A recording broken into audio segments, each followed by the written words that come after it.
Ribbon cutting cancel ulit at Viancy hindi makapaniwala na. Ano po kaya ito mga kalingap, ating alamin at pag-usapan ngayong araw. Pero bago po ang lahat, mega love shoutout sa lahat ng ating listeners, viewers, and subscribers saan mang sulok ng mundo, Mapaluzon, Visayas, at Mindanao. Lalong-lalo na po sa ating mga kababayang OFW. Kamusta po kayo mga kalingap? Mabuhay po kayo hanggat gusto nyo.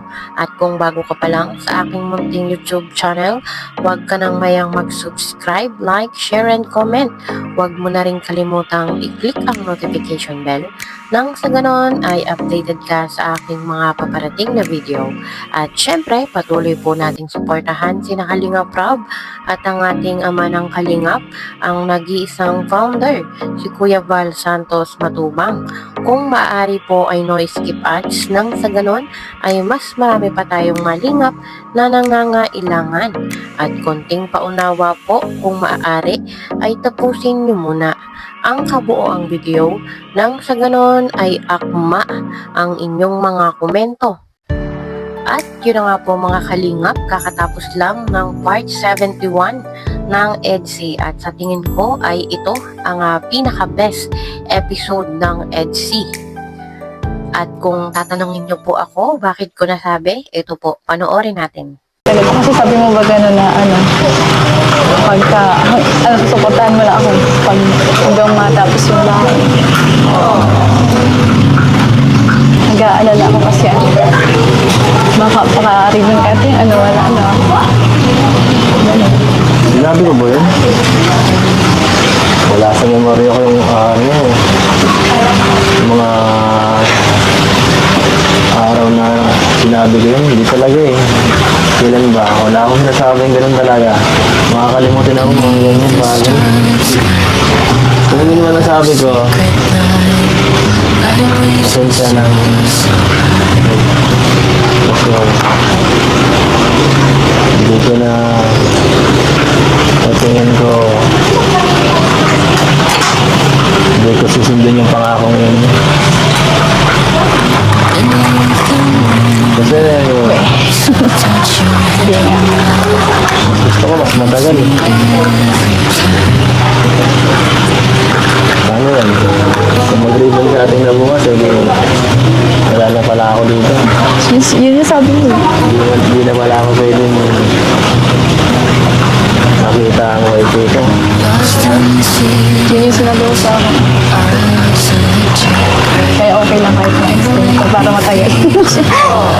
Matagal pa yung Alam mo kahit nagka-ribbon ka ating bukas o hindi,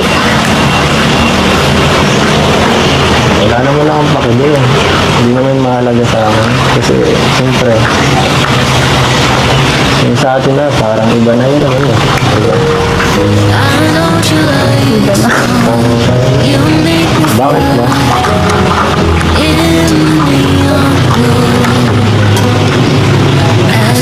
Muna ka dito. Ang klaseng tanong mo na yan. Bakit gusto mo na ba akong mawala? Ayaw mo na ba akong kasama dito? Gusto mo na bang mawala ang NC? O gusto mo na kamalitan ng partner? Ano ba? Siyempre hindi. Ayoko mawala yung NC. Ayaw mo mawala ang NC? Ayoko mawala.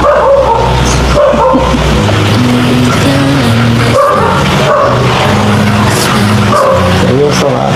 Seryoso.